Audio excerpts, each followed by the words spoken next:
PNR gold and diamonds సరుకు తక్కువ బంగారం ఎక్కువ. ఇప్పుడు మన వైజాగ్ లో జూలై 24న గ్రాండ్ ఓపెనింగ్.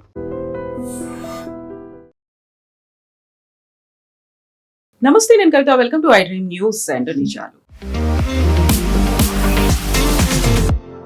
సోమవారం నుంచి అత్యంత కీలకమైనటువంటి పార్లమెంటు వర్షాకాల సమావేశాలు జరగబోతున్నాయి. అందులో 5 మోస్ట్ ఇంపార్టెంట్ అంశాల మీద చర్చ జరగబోతోంది. అది ఎడ్యుకేషన్ కి సంబంధించి యూజీసీ రద్దు, అలాగే ఫారిన్ ఇన్వెస్ట్మెంట్లతో పాటుగా డొనేషన్స్ కి సంబంధించి ఒక బిల్లు ఉండబోతోంది. వందే మాతరం గీతాన్ని అవమానపరిస్తే 3 ఏళ్ల పాటు జైలు శిక్ష విధించేలా ఒక చట్టాన్ని కూడా తీసుకురాబోతున్నారు. దీంతో పాటుగా గతంలోనే వీగిపోయినటువంటి ఉమెన్ రిజర్వేషన్ బిల్, అలాగే నియోజకవర్గాల పునర్విభజనకి సంబంధించి మొత్తంగా ఈ 5 అంశాల మీద చర్చ ఉండబోతోంది. వీటిని చట్ట రూపంలో తీసుకొస్తారు అనేది ఒక మాట ఉంటే, ప్రతిపక్షాలు మాత్రం ఇప్పుడు ధర్మేంద్ర ప్రధాన్ రాజీనామాతో పాటుగా హర్ముజ్ జలసంధి క్లోజ్ అవడం వల్ల భారత నావికులు చనిపోతున్నారు, దాని మీద కూడా, అలాగే దేశంలో ఉన్నటువంటి ఇతర అంశాల మీద పట్టుబట్టే అవకాశాలు కనిపిస్తున్నాయి. అయితే most important thing, women reservation బిల్లుకి ఇటు స్టాలిన్ తో పాటుగా అటు సుప్రియా సూలే కూడా మద్దతు ప్రకటించడం అనేది, ఓవరాల్ గా అటు ఎన్డీఏ ఇటు ఇండి కూటమి ఏం చేయబోతున్నారు, ఈ 25 రోజుల పాటు జరిగేటువంటి సమావేశాల్లో ఎలాంటి కీలక నిర్ణయాలు ఉంటాయి. మనతో పాటుగా ఉన్నారు సీనియర్ జర్నలిస్ట్ సురేష్ కొచత్రి గారు. సార్ నమస్తే.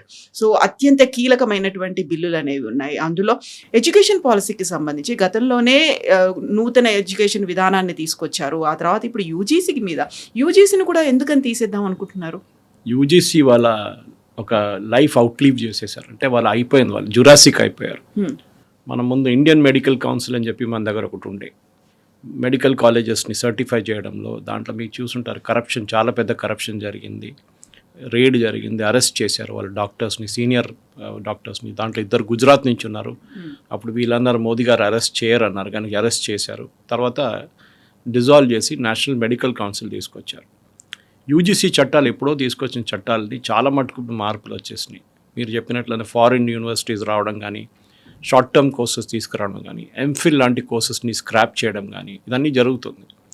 ఇప్పుడు కూడా నేను చెప్తున్నాను కవిత గారు, ఈ గ్రాడ్యుయేషన్ కోర్సెస్ని స్క్రాప్ చేసేసేయాలి, ప్లెయిన్ గ్రాడ్యుయేషన్ కోర్సెస్. ఎందుకంటే మీరు ఈవెన్ బీఎస్సీ తీసుకోండి, బీఎస్సీ కానీ, బీకామ్ కానీ, బీఏ కానీ, ఇది ఎందుకు పనికొస్తుందో అర్థం కావట్లేదు నాకు. ఎందుకంటే మీరు రీసెర్చ్ చేయడానికి వెళ్తేనే మీకు ఇది పనికి వస్తుంది, లేకుంటే ఇది ఫర్ నార్మల్ పని, ఒక ఉద్యోగం చూడడానికి మనిషి, ఒక అబ్బాయికి అమ్మాయికి ఇది పనికిరాదు. ఎనీవే, లార్జర్ పిక్చర్ ఏంటంటే యూజీసీలో ఇప్పుడు తీసుకురాబోయే చట్టాల్లో 2-3 డిపార్ట్మెంట్ని స్క్రాప్ చేశారు. ఇంకోటి ఒక జురాసిక్ మన దగ్గర ఉన్నది all India council of technical education, AICTE.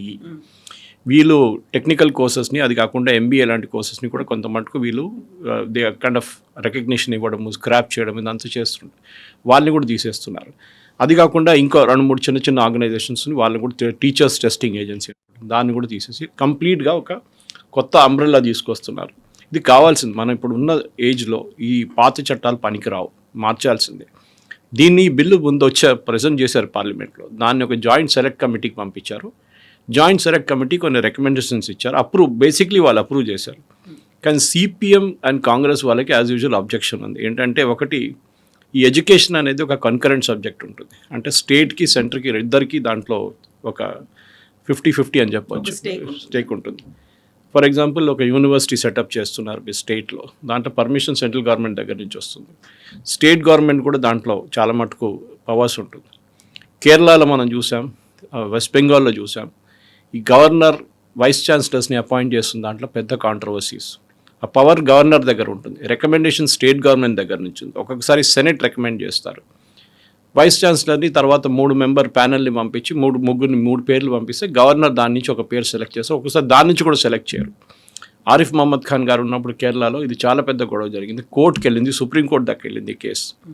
దాని తర్వాత అర్చేకర్ వచ్చినప్పుడు, ఇప్పుడు రీసెంట్లీ గవర్నర్ ఉన్నారు ఆర్లేకర్ గారు వచ్చినప్పుడు కూడా ఇదే ప్రాబ్లం మొదలైంది. వైస్ ఛాన్సలర్ అక్కడ సంస్కృత్ యూనివర్సిటీ కానీ, ఆదిశంకరావు యూనివర్సిటీ కానీ, ఇట్లాంటి చాలా మటుకు యూనివర్సిటీస్లో ప్రాబ్లం వచ్చింది. ఇప్పుడు కూడా కేసులు నడుస్తున్నాయి దాని మీద. సో గవర్నమెంట్ ఇప్పుడు అంటున్నా అంటే, ఈ చట్టం మొత్తం మార్చేస్తే ఈ ప్రాబ్లం ఉండదు. కానీ ఇది ఎప్పుడు ఒక కంటెన్షియస్ ఇష్యూగానే మారిపోతుంది. ఎస్పెషలీ కమ్యూనిస్ట్ వాళ్ళకి ఎప్పుడు ఈ ఫారిన్ యూనివర్సిటీస్ నచ్చదు. వాళ్ళకి ఫారిన్ యూనివర్సిటీస్ అనగానే వాళ్ళకి అయ్యో అమ్మ అని కొట్టుకుంటారు వీళ్ళు. కానీ we wish not allow that. Foreign universities రావాల్సింది. ఇప్పుడు హైదరాబాద్లోనే మనం చూస్తున్నాం, తెలంగాణలో ఈ నిన్ననో మొన్న న్యూస్ ఐటమ్ వచ్చింది, 15 ఫారిన్ యూనివర్సిటీస్ ఎస్టాబ్లిష్ చేయబోతున్నారు. అంటే చాలా మటుకు యూరోప్ నుంచి, యూకే నుంచి చాలా యూనివర్సిటీస్ వస్తున్నారు. ఫారిన్ యూనివర్సిటీస్ బయట నుంచి వస్తే మన అరబ్ కంట్రీస్ చూసుకొని నేర్చుకోవాలి. కవిత గారు, నేను దుబాయ్కి వెళ్ళినప్పుడు అక్కడ షార్జాలో చూశాను. షార్జాలో చాలా మట్టుకు ఫారిన్ యూనివర్సిటీస్ వచ్చి వాళ్ళ బేస్ పెట్టుకుంటున్నారు అక్కడ.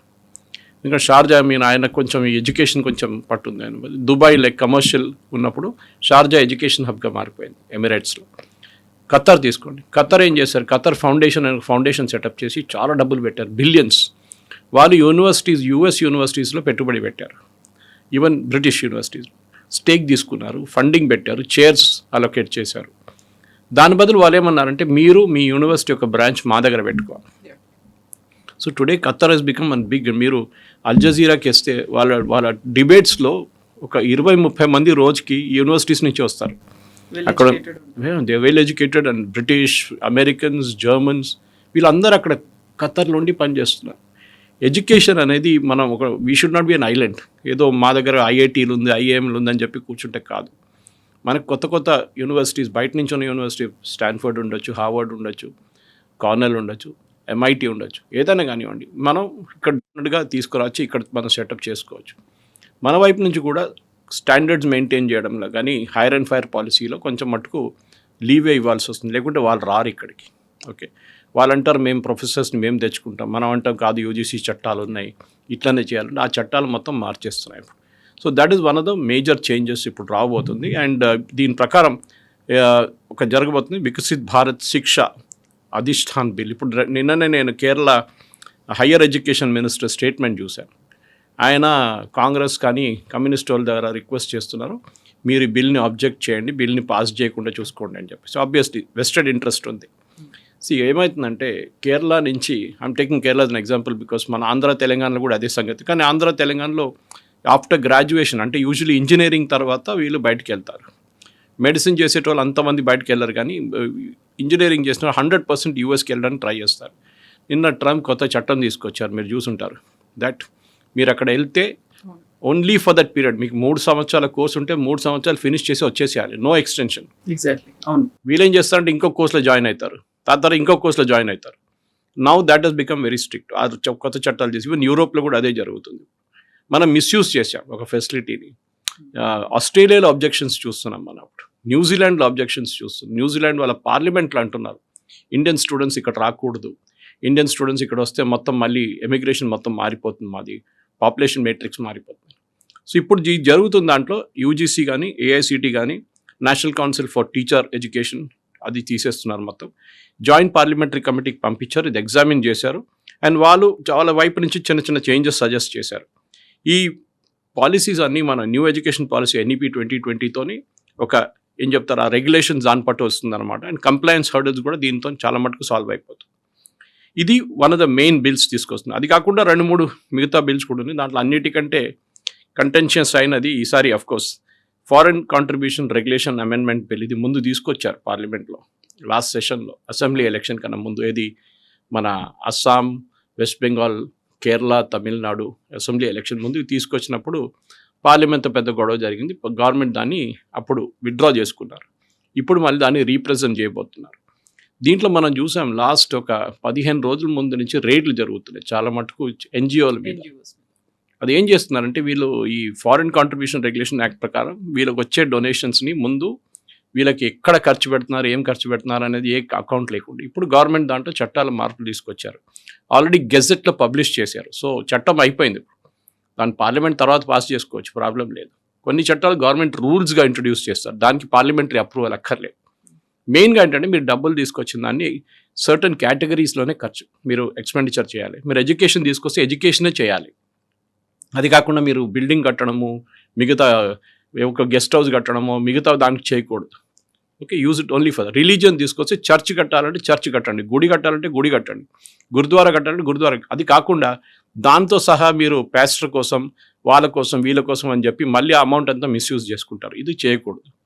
Same thing with other religions also, Islam కానివ్వండి, అది హిందూయిజం కానీ, క్రిస్టియానిటీ కానీ. ఇంకోటి ఏంటంటే మెయిన్గా ఈ ఎన్జిఓస్ ఒక ట్రిక్ ప్లే చేస్తారు. వీళ్ళు ఒక 5 సంవత్సరాలు నడిపిస్తారు, కోట్లు తెచ్చుకుంటారు, బిల్డింగ్లు కట్టుకుంటారు, పెద్ద పెద్ద బిల్డింగ్లు. దాని తర్వాత అక్కడెక్కడ ఇన్వెస్ట్ చేస్తారు, షేర్స్లో ఇన్వెస్ట్ చేస్తారు, కొంతమంది ల్యాండ్లో ఇన్వెస్ట్ చేస్తారు. సో పర్సనల్ గా వాడుకుంటున్నారు, ఆర్ఎల్స్ మిస్యూజ్ అవుతున్నారు. ఇంకా దాని తర్వాత ఏం చేస్తారు, 5-6 సంవత్సరాల తర్వాత మేము ఇది ఎన్జిఓ క్లోజ్ చేయడానికి పోతున్నాం చెప్తారు, అనౌన్స్ చేస్తారు, we are closing down this NGO, మాది అయిపోయింది, ఆబ్జెక్టివ్ అచీవ్ అయింది, ఈ డిస్ట్రిక్ట్లో ఎడ్యుకేషన్ మేము ఒక లెవెల్ దాకా తీసుకొచ్చాం, లేకుంటే ఈ డిస్ట్రిక్ట్లో లెపరసీ మేము ఎరాడికేట్ చేసాం, అన్నీ ఒక ఎక్స్క్యూజ్ తీసుకొచ్చి క్లోజ్ చేస్తారు ఎన్జిఓ.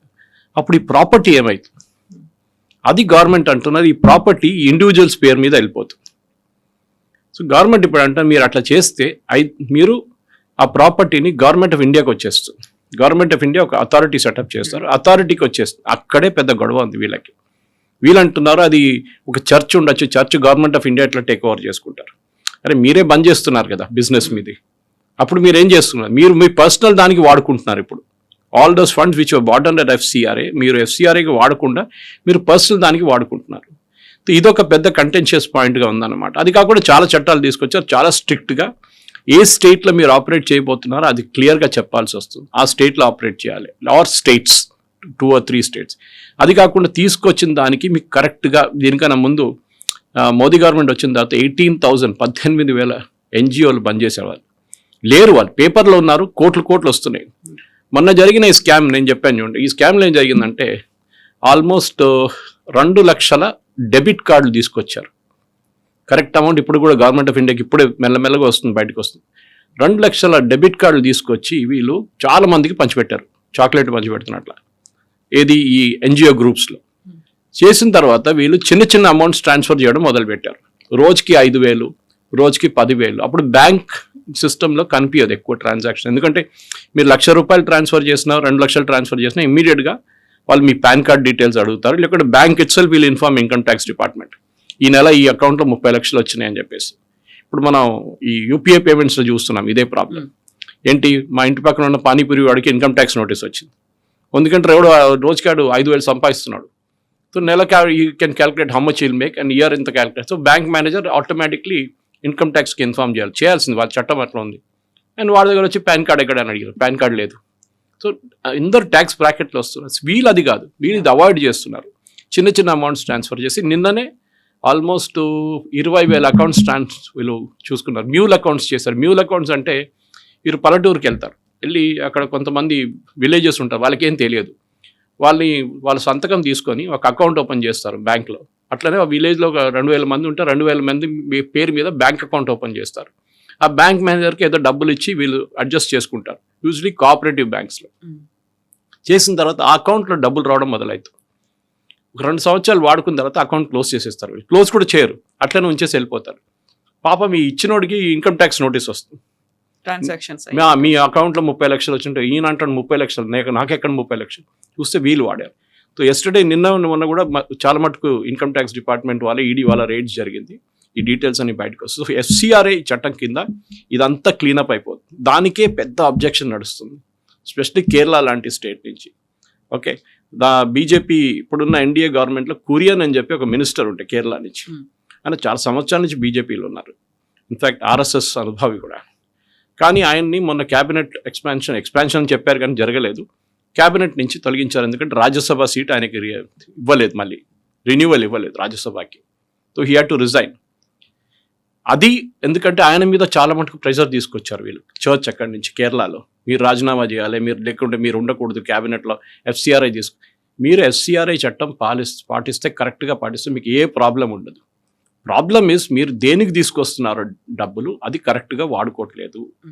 మీరు $1,00,000 తీసుకొస్తే దాంట్లో 50,000 ఖర్చు పెట్టి 50,000కి అకౌంట్స్ ఉండకుండా చేసేస్తున్నారు, మిగతా దానికి వాడుకుంటే. స్పెషల్లీ గవర్నమెంట్ కన్వర్జన్ గురించి మాట్లాడుతున్నారు. సో ఈ చట్టంలో అది ఎఫ్సిఆర్ఏలో చాలా క్లియర్గా చెప్పారు, you can do anything but you cannot convert. Okay, ఇది ఇప్పుడు జరుగుతున్న ప్రాబ్లం. మనం చూస్తున్న సిటీలో కూడా చిన్న ఏమైనా స్కూల్లో మొన్న జరిగింది ఒక కాంట్రవర్సీ, కల్మా రాపిచ్చారని చెప్పేసి. It become very sensitive. Auto వెనుక ఎవడో స్టిక్కర్ పెట్టిండని చెప్పి అది పెద్ద కాంట్రవర్సీ అయింది. సో ముందున్న ఒక పబ్లిక్ కాదు ఇప్పుడున్న ఇండియన్స్, చాలా మటుకు మారిపోయారు. మేబీ దే బికమ్ అగ్రెసివ్, చెప్పొచ్చు అగ్రెసివ్ అయిపోయారని. దానికి చాలా కారణాలు ఉంటుంది. శివాజీ స్టాచ్యూ పెడతారు, ఎవరో వచ్చి తీసేస్తారు, అప్పుడు అగ్రెసివ్ అవుతారు మళ్ళీ. సో గవర్నమెంట్ ఇప్పుడు ఎఫ్సిఆర్ చట్టం ఇప్పుడు తీసుకొస్తే మళ్ళీ బహుశా ఈ సెషన్లో లిస్టెడ్ లేదు, అది 5 క్రూషియల్ బిల్స్లో ఈ బిల్స్ లేవు, కానీ డిస్కషన్కైనా రావచ్చు. ఓకే, లాస్ట్ కమిటీలో లాస్ట్ పార్లమెంట్లో తీసుకొచ్చినప్పుడు లాస్ట్ సెషన్లో వాళ్ళు ఏమన్నారు, ఒక జాయింట్ జేపీసీకి పంపించాలన్నారు. గవర్నమెంట్ చెప్పారు నో జేపీసీ, డైరెక్ట్గా మేము పాస్ చేసిస్తాం. సో ఇప్పుడు గవర్నమెంట్ దగ్గర నంబర్స్ ఉందంటే నంబర్ ఉంది, ఎందుకంటే it's only an amendment bill. ఇది డీలిమిటేషన్ లాగా, దీనికి 2/3 మెజారిటీ అక్కర్లేదు, సింపుల్ మెజారిటీ చాలు. అండ్ రాజ్యసభలో కూడా ఇప్పుడు మన టీఎంసీ నుంచి చాలామంది రాజీనామా చేసిన తర్వాత రాజ్యసభలో కూడా నంబర్స్ తగ్గింది. సో దాంతో బీజేపీ రాజ్యసభలో కూడా ఈజీగా బిల్స్ పాస్ చేసుకోవచ్చు, ప్రాబ్లం ఉండదు. సో ఇంకో కీలకమైనటువంటి బిల్లు వందే మాతరానికి సంబంధించి, అది కంప్లీట్గా పాడాలి, అలాంటి చట్టం ఒకటి తీసుకొస్తోంది కేంద్రం అనుకుంటే కంప్లీట్గా పాడడం కాదు, కంపల్సరీ చేస్తున్నారు. ఎవరైతే పాడరో, ఎవరైతే అడ్డుకుంటారో, ఎవరైతే అవమానిస్తున్నారో వాళ్ళని శిక్షిస్తాము, 3 ఏళ్ల పాటు జైలు శిక్ష అనేది ఉంటుందని. ఇది బలవంతంగా మా మీద రుద్దే ప్రయత్నం చేస్తున్నారు అనేటువంటి మాట, ఒక నిరసనలకు ఆందోళనలు కూడా వ్యక్తమవుతున్నాయి. వందే మాతరం గురించి ఎందుకంత అభ్యంతరం? అది మనం అడగాలి కదా, వందే మాత్రం పాడడానికి ప్రాబ్లం ఏముంది వీళ్ళకి? ఇది ప్రాబ్లం ఎక్కడ వస్తుందంటే, ఈ ఫుల్ వర్షన్ పాడడంలో వీళ్ళకి ప్రాబ్లం ఉంది కొంతమంది. మన కేరళలో విడి సతీశన్ గవర్నమెంట్ టేక్ ఓవర్ చేసుకున్నప్పుడు, అంటే అధికారంలో వచ్చినప్పుడు స్వేరింగ్ ఇన్ సెరమనీలో ఫుల్ వర్షన్ పాడారు. విడి సతీశన్ అంటున్నారు, నాకు తెలియదు, ఇది నా డిపార్ట్మెంట్ కింద రాదు, ఇది కరెక్ట్ అది. ఎందుకంటే swearing in ceremony ministers Raj Bhavan నడిపిస్తారు. రాజ్భవన్ అంటే గవర్నర్కి అధికారం ఉంది, అది ఫుల్ వర్షన్ పాడాలన్నా హాఫ్, కానీ చట్టాలు ఉన్నాయి గవర్నమెంట్. నేను మొన్న కూడా ఇంద్రసేన్ రెడ్డి గారు వచ్చినప్పుడు కాకతీయలో ఒక ఫంక్షన్ ఉండే, అక్కడ నాకు ఒక మేనేజర్ దిగారు, అట్లా అవార్డు ఇచ్చారు, మెంబర్ దిగారని. సో అక్కడ వెళ్ళినప్పుడు కరెక్ట్గా నేను అదే ఫస్ట్ నాకు చాలా ఇంక్విజిటివ్ ఉన్నాను, మొత్తం పాడుతారా లేదా చూద్దామని చెప్పి కరెక్ట్గా పాడారు. సో మనకు ఆల్రెడీ జనగణమనకి ప్రొటెక్షన్ ఉంది, మనకి ప్రాబ్లం లేదు. 52 సెకండ్లలో Jana Gana Mana has to be finish చేయాలి, ఓకే. కానీ కొంతమంది ఒక 1 మినిట్ దాకా పాడతారు, ప్రాబ్లం లేదు దాంట్లో, కానీ ఫుల్ పాడుతారు వాళ్ళు జనగణమన. ఇక్కడ వచ్చిన ప్రాబ్లం ఏంటంటే వందే మాతరంలో వచ్చింది, ఓకే. ఎందుకంటే ఓవైసీ లాంటి వాళ్ళు అబ్జెక్ట్ చేస్తారు, కేరళలో ఉన్న ముస్లిం లీగ్ లాంటి వాళ్ళు అబ్జెక్ట్ చేస్తున్నారు. సో వీళ్ళేం చేస్తున్నారంటే, ఏ స్కూల్లో for example Vande Mataram full version పాడకూడదని చెప్పి కొన్ని state government, specially Kerala, Karnataka లాంటి రాష్ట్రాల్లో చట్టాలు తీసుకొచ్చి, చట్టాలు కూడా కాకుండా వర్బల్ ఆర్డర్ ఇచ్చారు డిఈఓస్కి, మొత్తం వర్షన్ పాడక్కర్లేదు, మీరు పిల్లల్ని ఇన్సిస్ట్ చేయొద్దని చెప్పి. ఈ చట్టంలో అది దాన్ని ఓవర్కమ్ చేస్తారు. మీరు చేస్తే it will be punishable offence. మనకు ఆల్రెడీ ఫ్లాగ్ మీద ఒక ఫ్లాగ్ కోడ్ ఉంది, ఒకటి ఫ్లాగ్ని ఇన్సల్ట్ చేస్తే పనిష్మెంట్ ఉంటుంది మీకు. అది కాకుండా మన నేషనల్ యాంథమ్ జనగణమన మీద ఉంది. నాకు అర్థం కాదు ఏంటో కవిత గారు, ఓవైసీకి అబ్జెక్షన్ ఎక్కడుంది? ఆయన ఏమంటున్నారంటే, దీంట్లో దుర్గా మాత గురించి, దేవీల గురించి మెన్షన్ ఉంది. ఎస్, 3rd స్టాంజా 4th స్టాంజాలో వస్తుంది అంతా. కానీ మీకు ప్రాబ్లం ఏంటి? ఎందుకంటే జనగణమన నాకు ప్రాబ్లం లేదు, ఇది ప్రాబ్లం ఉంది. ఎందుకంటే మేము ఒకరే దేవుడిని మేము ఆరాధిస్తాం, మేము అల్లాహు అక్బర్, this only one god but అల్లా. వేరస్ మనం సెక్యులర్ కంట్రీ, మన దాంట్లో ఎవరైనా ఉండొచ్చు. Freedom to practise religion doesn't mean మీరు మిగతా రిలీజియన్స్ని మీరు రెస్పెక్ట్ చేయరని చెప్పేసి. ఇప్పుడు నేను ఒకసారి ఓవైసీ గారిని డైరెక్ట్ అడిగాను కూడా ఈ మాట త్రూ అ ట్విట్టర్ కాన్వర్జేషన్. జనగణమనలో భారత భాగ్య విధాత అని ఒక లైన్ ఉంది. రవీంద్రనాథ్ ఠాగూర్ దగ్గర అడిగారు, ఈ భారత భాగ్య విధాత రాసినప్పుడు who are you referring to? Is George the 4th George the 5th అప్పుడున్న బ్రిటిష్ కింగ్స్? ఆయన అన్నారు, జార్జ్ ద 1st కాదు, 2nd కాదు, 3rd కాదు, 4th కాదు, 5th కాదు, nobody. It is written about an Indian personality అని. పర్సనాలిటీ కాదు, ఇంకో వర్డ్ యూజ్ చేశారు, మీరే దాన్ని గెస్ట్ చేసుకోవచ్చు అని చెప్పారు. సో భారత భాగ్య విధాత ఈజ్ లార్డ్ కృష్ణ. అప్పుడు ఓవైసీకి ఇప్పుడు మేలుకు వచ్చింది, అక్కడ కూడా ప్రాబ్లం ఉందని చెప్పి రేపు నేషనల్ యాంథమ్ కూడా అబ్జెక్ట్ చేస్తారు ఇప్పుడు ఆయన. సో మీకు రిలీజియన్తో అబ్జెక్ట్, మీరు ఒక సెక్యులర్ కంట్రీలో ఉన్నప్పుడు మీరే అంటున్నారు సెక్యులర్ అని, అట్లా ఉన్నప్పుడు నేషనల్ సాంగ్ ఒకటి తీసుకొచ్చినప్పుడు మీకు ప్రాబ్లం ఏంటి? మీకు ప్రాబ్లం ఏంటంటే దాంట్లో దేవి మెన్షన్ చేస్తున్నారు, thus is your mentioning Durga. So దాది ప్రాబ్లం వీళ్ళకి. అయితే ఇక్కడే ఇంకొక కాంట్రవర్షియల్ ఇష్యూవా, లేకుంటే ఒక స్ట్రాంగ్గా కనిపిస్తున్నటువంటి అంశం, కల్మా ప్రాక్టీస్ చేయండి లేకుంటే హోంవర్క్ కింద రాయండి అని ఇచ్చినందుకే పెద్ద గొడవ చేశారు, సస్పెన్షన్ దాకా వెళ్ళింది, పోలీస్ కేసులు ఇవన్నీ అయిన తర్వాత ఇదేమో కంపల్సరీ చేస్తున్నారు వందే మాతరంలో. అందులో దేవి గురించి స్తుతించినట్టుగా ఉంది, ఇవన్నీ కోటి కంట కరకరవాల్, ఇలాంటివన్నీ కూడా మాతో ఎందుకు? అది కూడా బలవంతంగా మేము పాడాలి, పాడకపోతే మీరు తీసుకెళ్లి జైల్లో వేస్తారా? మన నేషనల్ యాంథమ్ సినిమా థియేటర్లో ఇంట్రడ్యూస్ చేసినప్పుడు ఒక ఇష్యూ వచ్చింది, మీకు గుర్తుంటుంది. ఇప్పుడు రావట్లేదు, ఇప్పుడు సినిమా థియేటర్లో లేదు అది. అంటే అందరు నిలబడాలి పాడిన టైంలో అని చెప్తారు, కానీ కొంతమంది కావాలని కూర్చుంటారు. మనం చూసాం థియేటర్లో గొడవ జరిగింది, ఎవరు పోలీసు వాళ్ళు వచ్చి బయట నుంచి గొడవ చేయలేదు, అక్కడ ఉన్న థియేటర్కి వచ్చిన సినిమా చూడడానికి వచ్చిన వాళ్ళే గొడవ చేశారు, మీరేంటి కూర్చున్నారని చెప్పి మిగతా వాళ్ళని కొట్టడం జరిగింది, చాలా మటుకు ఇష్యూస్ జరిగింది. నేషనల్ వందే మాత్రం ఇస్ మనకి ఫ్రీడమ్ మూమెంట్లో మనకి చాలా పెద్ద పిలుపు వందే మాత్రం నుంచి వచ్చింది. That was the war cry of Congress. దాని తర్వాత వాళ్ళకే ఒక ప్రాబ్లం వచ్చి వాళ్ళ దాంట్లో కొంతమంది ముస్లిమ్స్ లీడర్స్ అబ్జెక్ట్ చేశారు దాన్ని చెప్పి సర్దార్ పటేల్ గారిని, అంబేద్కర్ గారిని వీళ్ళు ఒక చిన్న కమిటీని పెట్టి, వీళ్ళు ఇంకా 2-3 ఉన్నారు, ఆ కమిటీ డిసైడ్ చేశారు ఓన్లీ ఫస్ట్ 2 లైన్స్ ఆలి. ఇది కాంగ్రెస్ తీసుకున్న నిర్ణయం బిఫోర్ ఇండిపెండెన్స్. కాంగ్రెస్కి దేశం గురించి నిర్ణయం తీసుకోవడానికి అప్పుడు అధికారం లేకుండే. ఇప్పుడు గవర్నమెంట్ ఉంది, గవర్నమెంట్ చెప్తున్నారు yes you have to sing the song. మీకు నచ్చకపోవచ్చు, మీరు ఫర్ ఎగ్జాంపుల్ కేరళ హైకోర్టులో 2-3 కేసులు వచ్చినాయి ఇట్లాంటిది. ఐ థింక్ ఈవెన్ తమిళనాడు హైకోర్టులో ఉండే ఈ పెంటకోస్ట్ అని చెప్పి there is a Christian denomination, వీళ్ళు ఈవెన్ జీసస్ క్రైస్ట్ లేదని చెప్తారు. అట్లాంటి చాలా మటుకు ఉన్నాయి. వాళ్ళు హాస్పిటల్కి వెళ్ళారు, వాళ్ళు ఎంత ఇది వచ్చిన సీరియస్ కండిషన్ వస్తున్నా ప్రేయర్ చేస్తూనే ఉంటారు ఇంట్లో. వాళ్ళు ఒక అన్నారు, మేము we will never respect national anthem, we will never stand up for that. ఎందుకంటే మేము దేవుడి ముందు మేము ఎవరి ముందు తల ఉంచాం మేము అని చెప్పేసి. సో కోర్ట్ అన్నారు fine, you can stand there, మీరు నిలబడొచ్చు, కానీ మీరు కూర్చొని దాన్ని ఇన్సల్ట్ చేయలేరు. Your child can stand in the national anthem and పాడక్కర్లేదు. కొంతమందికి పాట రాదని చెప్పుతారు కాబట్టి ఇప్పుడు even Vande Mataram full version నేను ఈవెన్ బీజేపీ స్టేట్ ఎగ్జిక్యూటివ్ కమిటీలో మొన్న వీడియో చూశాను.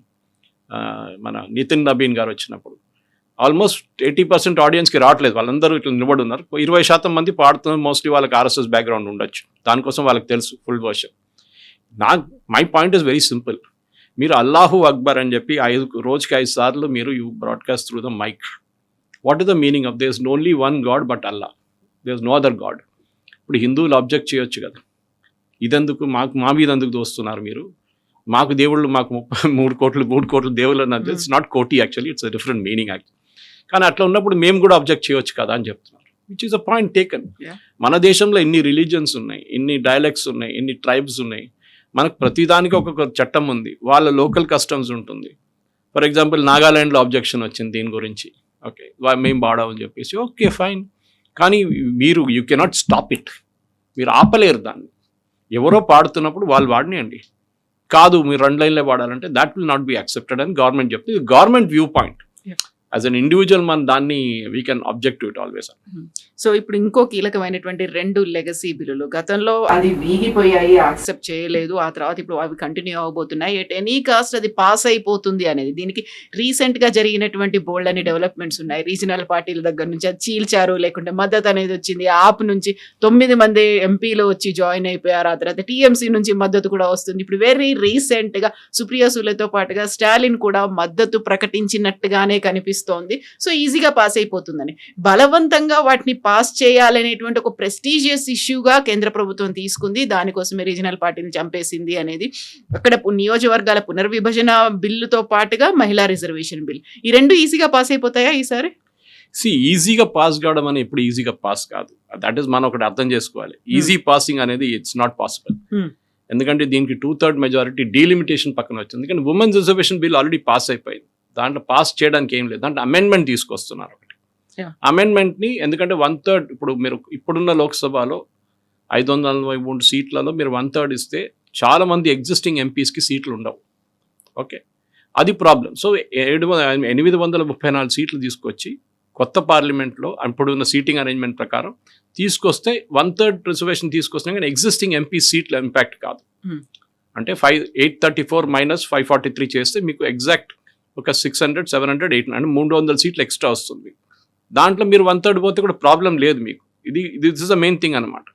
ఇప్పుడు సుప్రియా సూలే కానీ స్టాలిన్ కానీ వీళ్ళు ఫస్ట్ అబ్జెక్ట్ ఏం చేశారంటే, నార్త్ ఇండియాలో సీట్ పెరుగుతుంది, సౌత్ ఇండియాలో సీటు తగ్గుతుంది, మేము పాపులేషన్ పాలసీ ఫాలో చేసాం, మమ్మల్ని మీరు పనిష్ చేస్తున్నారు.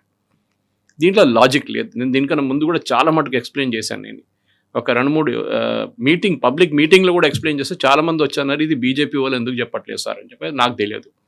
దీంట్లో లాజిక్ చాలా క్లియర్ కవిత గారు. ఫర్ ఎగ్జాంపుల్ మనం ఉత్తరప్రదేశ్ గురించి వీళ్ళ పెద్ద కంప్లైంట్, బీహార్ అండ్ ఉత్తరప్రదేశ్ తీసుకుందాం. 71లో ఫస్ట్ టైం ఇది ఈ 543 సీట్లు తీసుకొచ్చి అక్కడ చిన్న చిన్న మార్పులు వచ్చినాయి అనుకోండి, కానీ 543 తీసుకుందాం. ముందు 532 అంతా ఉండే, దానికన్నా ముందు 480 ఉండే, కానీ 71 as a బేస్ ఇయర్ తీసుకుందాం. 543 సీట్స్ ఉన్నప్పుడు ఉత్తరప్రదేశ్ పాపులేషన్ 8 కోట్లు ఉండే. ఇప్పుడు చూడండి ఉత్తరప్రదేశ్ పాపులేషన్ 24 కోట్లు. సరే వాళ్ళు పాపులేషన్ పాలసీ ఫాలో చేయలేదు, ఇందిరాగాంధీ గారు చెప్పిన హమ్దో హమారేదో ఫాలో చేయలేదు, అప్పుడు కాంగ్రెస్ గవర్నమెంటే ఉండే అక్కడ. అదంతా మనం పక్కన పెడదాం. ఇప్పుడు వాళ్ళ పాపులేషన్ స్టెబిలైజ్ అయింది. ఇప్పుడు కొత్త సెన్సస్ రాబోతుంది, దాంట్లో తెలిసిపోతుంది అటు ఉత్తరప్రదేశ్ లాస్ట్ 3 సంవత్సరాలు 4 సంవత్సరాల నుంచి they are flattening the curve. ఇట్లా వెళ్ళకుండా ఇట్ ఇస్ ఫ్లాట్నింగ్ అవుట్ అనమాట. ఇప్పుడు ఉత్తరప్రదేశ్ పాపులేషన్ 24 కోట్లని తీసుకుందాం. Okay, voting population will be about say 20 crores or 21 crores తీసుకుందాం. ఇప్పుడు తమిళనాడు పాపులేషన్ తీసుకొని ఆంధ్ర పాపులేషన్ కూడా తెలంగాణ పాపులేషన్ తెలంగాణ తీసుకుందాం. మనకి 4 కోట్లు తెలంగాణ పాపులేషన్. మనకి ఇప్పుడు రాబోతుంది 26 నుంచి 29 సీట్లు రాబోతుంది తెలంగాణకి. ఈ పరిస్థితుల్లో మనం హౌ కెన్ వి కంప్లైన్? మనం 29 అని తీసుకుందాం. 6 times ఉత్తరప్రదేశ్ పాపులేషన్ ఉంది. ఓకే, అంటే ఇక్కడ మీకు 30 సీట్లను పెట్టుకుందాం మనం యావరేజ్గా. 30 into 6 అంటే 180 ఉత్తరప్రదేశ్కి రావాలి, 180 రావాలి. ఓకే, 60 into 3 అనమాట. Will take it that way. Okay, ఇక్కడ 30 ఉంది, 30 into 6 180. కానీ ఉత్తరప్రదేశ్కి ఏంటంటే ఇప్పుడున్న 80 సీట్లో 40 సీట్లు ఇస్తున్నారు ఎక్కువ, 120 వచ్చి ఆగిపోతుంది, 160కి వెళ్ళట్లేదు. సో ప్రతి స్టేట్కి సుప్రియా సూలే డిమాండ్ చేసింది అదే, ప్రతి స్టేట్కి 50% పెంచాలి మీరు సీట్లు, విచ్ ఈస్ అండర్స్టాండబుల్. ప్రతి స్టేట్లో జరుగుతుంది అది. ఇన్ఫ్యాక్ట్ మన రేవంత్ రెడ్డి గారు స్పీచ్ ఇస్తే ఇదే మాట అన్నారు, మనకి మంచిదే కదా సీట్లు పెరుగుతుంది కదా, మనం పని చేద్దాం. నెక్స్ట్ ఎలక్షన్ అసెంబ్లీ ఎలక్షన్ మనం కేసీఆర్ గారు చేసినట్లు 6 నెలల ముందు చేయకుండా లోక్సభతోనే మనం చేద్దాం. ఈసారి అసెంబ్లీ ఎలక్షన్ కూడా లోక్సభతోనే చేద్దాం. దానికి ఒక చిన్న లీగల్ ఇష్యూ ఉంటుంది. లాస్ట్ 6 months, నెక్స్ట్ 6 months, దాని తర్వాత అసెంబ్లీ ఎక్స్పైర్ అయిన తర్వాత ఎవరు రూల్ చేస్తారు? ప్రెసిడెంట్స్ రూల్ పెట్టేస్తారు యూజువలీ. దాన్ని అదే జరగబోతుంది. 1 nation 1 election కూడా దాని నడిమిట్లో ఎక్కడో తిరుగుతుంది. అది కూడా ఆ చట్టం అది కూడా ఎప్పుడైనా రావచ్చు. ఇప్పుడున్న దాని ప్రకారం మీరు చూస్తే ఒక మోడల్ తీసుకొచ్చారు వీరు కవిత గారు. And this model was adapted. ఒక షామికా రవి అని చెప్పి ప్రైమ్ మినిస్టర్స్ ఆఫీస్లో ఉన్నారు వీళ్ళు చేసిన ఒక చట్టం ప్రకారం వీళ్ళు ఒక స్టడీ చేశారు. ఆ స్టడీలో ఏం చేశారంటే ద నంబర్ ఆఫ్ సీట్స్ పెంచారు వీళ్ళు. నంబర్ ఆఫ్ సీట్స్లో వీళ్ళు ఏమన్నారు, the number of seats should be increase by 50%. చాలా పెద్ద డీటెయిల్డ్గా చేశారు. We should really appreciate. నేను అది చేసినప్పుడు కూడా నేను అదే చెప్పాను, ఇది వీళ్ళు చేసిన దానికి. ఫర్ ఎగ్జాంపుల్ తమిళనాడు సీట్స్ 39 నుంచి 59కి వెళ్తుంది. Will anybody have an objection now? ఎవరికి అబ్జెక్షన్ ఉండకూడదు కదా. అట్లనే చాలా మటుకు సీట్లు పెరుగుతున్నాయి అనమాట. సో 824 సీట్స్కి తీసుకొచ్చినప్పుడు న్యాచురల్లీ ఈ సీట్ నంబర్ ఆఫ్ సీట్స్కి ప్రాబ్లం ఉండదు. మీరు ప్రతి స్టేట్లో ఉత్తరప్రదేశ్ కూడా 120కి వస్తుందంటే నో ఇష్యూస్. కానీ దీన్ని ఇష్యూ చేయడానికి ట్రై చేస్తేనే ప్రాబ్లం వస్తుంది అనమాట. So let us see. నాకు అబ్జెక్షన్ ఎక్కడ వస్తుందంటే ఇక్కడ సదర్న్ స్టేట్స్లో ఎస్ మనం పాపులేషన్ తగ్గించుకున్నాం. Kerala was the first. 1990s నుంచి 1980s నుంచి వాళ్ళ పాపులేషన్ ఫర్టిలిటీ లెవెల్ కన్నా కిందకు వచ్చేసింది. తమిళనాడు తర్వాత వచ్చారు, దాని తర్వాత తెలంగాణ అండ్ కర్ణాటక. ఆంధ్ర ఇంకా రాలేదు, అక్కడికి వస్తున్నారు. చంద్రబాబు నాయుడు గారు ఇంకా పాపులేషన్ పెంచమంటున్నారు ఇప్పుడు దానికోసం. సో సీట్లు పెంచడానికి, సీట్లు అట్లా పెరగదు. మీకు ఒక సైంటిఫిక్ స్టడీ ఉంటుంది. ఫర్ ఎగ్జాంపుల్ ఉమెన్స్ సీట్లు కవిత గారు మీరు ఏం చేస్తారు? ఉమెన్స్ సీట్లు ఎట్లా పెంచుతారు మీరు? నేను కిషన్ రెడ్డి సీట్ తీసుకుందాం, లేకుంటే ఓవైసీ గారు సీట్ తీసుకుందాం. బెస్ట్ హైదరాబాద్ ఓవైసీ గారు సీట్ తీసుకున్నప్పుడు ఏమవుతుంది, ఆయనకి ఉన్న సీటు సడన్గా రేపు ఉమెన్స్ ఒక ladies and reservation, women's reservation కింద ఆ సీట్ ఒక లేడీ క్యాండిడేట్కి వెళ్ళిపోతుంది, వాళ్ళ కోసం రిజర్వ్. ఓవైసీ గారు ఏం చేస్తారు ఇప్పుడు? ఆయన ఇంత ఎఫర్ట్ పెట్టి ఆ కాన్స్టిట్యున్సీని డెవలప్ చేసి, అంటే పొలిటికలీ డెవలప్ చేసి తీసుకొచ్చిన తర్వాత సడన్లీ అది రిజర్వేషన్లో వెళ్ళిపోతుంది. ఆయన ఇంట్రెస్ట్ తీసుకోరు. ఈ విల్ నెవర్ టేక్ ఇంట్రెస్ట్ అన్నమాట. ఇది పెద్ద ప్రాబ్లం వీళ్ళది. సో మన వైపు నుంచి మనం తీసుకురావాల్సిన మార్పులు చాలా ఉన్నాయి. దీంట్లో చాలా మటుకు 50% పెంచుతున్నారు, 50% పెంచుతున్నారు అని అంటున్నారు చూడండి. We should always take it in that spirit. ఎందుకు పెంచట్లేదు, ఎందుకు పెంచుతున్నారు? I will give you an example. దీంట్లో చాలా మటుకు దీంట్లో డీలిమిటేషన్లో నంబర్ ఆఫ్ సీట్స్ గురించి మాట్లాడుతున్నాం మనం. 117 సీట్లు will be divided into 2 and 3. Malkajgiri తీసుకుందాం కవిత గారు. మల్కాజిగిరిలో 38 లక్షల మంది ఓటర్లు ఉన్నారు. అతి పెద్ద నియోజకవర్గం అది బహుశా ఇప్పుడు 40 కూడా ఉండొచ్చు నెక్స్ట్ రివిజన్లో. 40 లక్షల కాన్స్టిట్యున్సీని నేను ఈట్ల రాజేంద్ర గారికి చాలాసార్లు చెప్పాను కూడా, సార్ మీరు ఇక్కడి నుంచి అక్కడి నుంచి ఇక్కడ కూడా తిరగలేరు మల్కాజిగిరిలో. ఎందుకంటే మల్కాజిగిరి ఒకవైపు బోడుపల్లి నుంచి కుక్కట్పల్లి దాకా ఉంది. You can never cover that constituency. దాన్ని ఇప్పుడు మీరు 3గా డివైడ్ చేస్తే అడ్వాంటేజ్ ఏంటి? న్యాచురల్లీ 15 లక్షలు 10 లక్షలు కూడా రావచ్చు పాపులేషన్. మేబీ దాన్ని 3 డివైడ్ చేయరు, 2గా డివైడ్ చేస్తారు. మెడ్చల్ ఒకటి, మల్కాజిగిరి ఒకటి చేయవచ్చు, బహుశా పేరు ఏదైనా ఉండొచ్చు. అట్లనే చాలా సీట్స్ ఉన్నాయి. సో ఈ పెద్ద సీట్స్ని 2 and 3గా డివైడ్ చేస్తున్నారు అన్నమాట. ఆ డీటెయిల్ షామికా రవి వాళ్ళ రిపోర్ట్లో ఉంది, చాలా క్లియర్గా ఇచ్చారు. How they going to divide, సైంటిఫిక్గా చేస్తున్నారు వాళ్ళు, ఏదో అక్కడ ఇక్కడ డివైడ్ చేయడం కాదు. మన దగ్గర కూడా చాలా కాంట్రవర్సీస్ జరిగింది దీంట్లో. మనకు గుర్తుంది, రాజశేఖర రెడ్డి గారు ఉన్నప్పుడు ఒక డీలిమిటేషన్ చేశారు, లిమిటెడ్ డీలిమిటేషన్ స్టేట్లో. అక్కడిక్కడ కొన్ని సీట్ల కాన్ఫిగరేషన్ మార్చారు.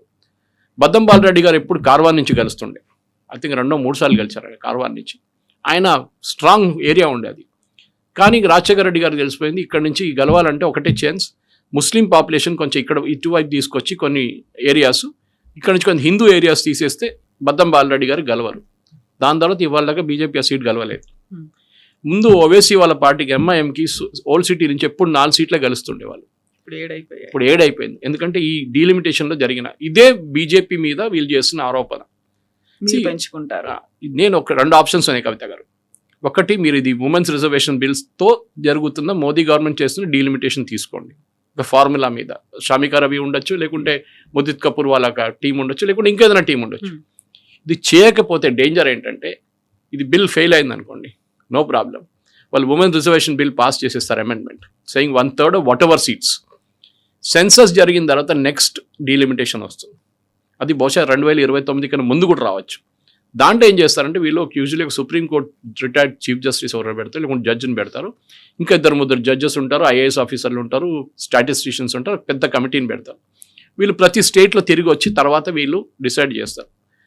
వాళ్ళు ఒకసారి డిసైడ్ చేసిన తర్వాత లీగల్ ఛాలెంజ్ లేదు. అప్పుడు రేవంత్ రెడ్డి కాదు, స్టాలిన్ కాదు, ఇప్పుడు స్టాలిన్ గారు ముఖ్యమంత్రి కాదనుకోండి, or anybody for that matter, D K Shivakumar ఉండొచ్చు, ఎవరైనా ఉండొచ్చు, దే కెనాట్, వాళ్ళు ఏం చేయలేరు. లీగల్ ఛాలెంజ్ చాలా లిమిటెడ్ దాంట్లో. I think it's only Supreme Court, అది కూడా లిమిటెడ్ ఇంటర్ప్రిటేషన్ సుప్రీంకోర్టు. మీరు ఇది తీసుకోండి, మోదీ గారు ఇస్తున్న ఆఫర్. అమిత్ షా గారు ఆ రోజు బిల్ ఫెయిల్ అయ్యే ముందు చెప్పారు, నాకు గంట సేపు టైం ఇవ్వండి, I will come back to you with revised thing. వీరు వినలేదు. ఇప్పుడు ప్రాబ్లం ఎక్కడ వస్తుందంటే, వీళ్ళు ఇప్పుడు పట్టించుకోకపోతే అది డీలిమిటేషన్ కమిషన్కి వెళ్తుంది, వాళ్ళు డిసిషన్ తీసుకుంటే అంతే సంగతి. That is the final decision, you cannot do any. అప్పుడు మీరు వెళ్ళి మోదీ గారు చేశారని చెప్పలేదు, ఎందుకంటే that is done by delimitation commission. దాంట్లో మోదీ గారికి అని అమిత్ షా గారికి రోల్ లేదు దాంట్లో. ఇప్పుడు వాళ్ళకి రోల్ ఉంది, ఎస్. కానీ డీలిమిటేషన్ కమిషన్ కాంటియోస్ ఉంటుంది, కాంటియోస్ అంటారు ఇంగ్లీష్, అంటే ఏ ఏరియా ఎక్కడికి వెళ్తుంది అనేది, అది డీలిమిటేషన్ కమిషన్ డిసైడ్, ఒక సపరేట్ కమిషన్ పెట్టొచ్చు దానికోసం. 2029కి ఇంకా మనకు 3 సంవత్సరాలు ఉన్నాయి, 2.5 years ఉన్నాయి అట్లీస్ట్, ఈజీగా చేయొచ్చు అది. కానీ ఇది ఒక డిబేట్ కైనా రావాలి పార్లమెంట్లో, డిబేట్ కావాలి. పార్లమెంట్ ఒకటే కాదు, ఈవెన్ స్టేట్ అసెంబ్లీస్ డిబేట్ చేయాలి. ఎందుకు రేవంత్ రెడ్డి గారు సపోర్ట్ చేస్తున్నారు, ఎందుకు రాహుల్ గాంధీ గారు ఆబ్జెక్ట్ చేస్తున్నారు, ఇది 2. ఖర్గే గారు నిన్న లెటర్ రాశారు దీని గురించి, that you know we should discuss it first అని చెప్పేసి. Even though bill is not slated, ఆయనకు డౌట్ వస్తుంది, బిల్ సడన్ గా తీసుకొచ్చేస్తారా వీళ్ళు అని చెప్పేసి. సో చాలా హాట్ గా అయితే 25 days గడవబోతుంది. Yes sir, thank you very much.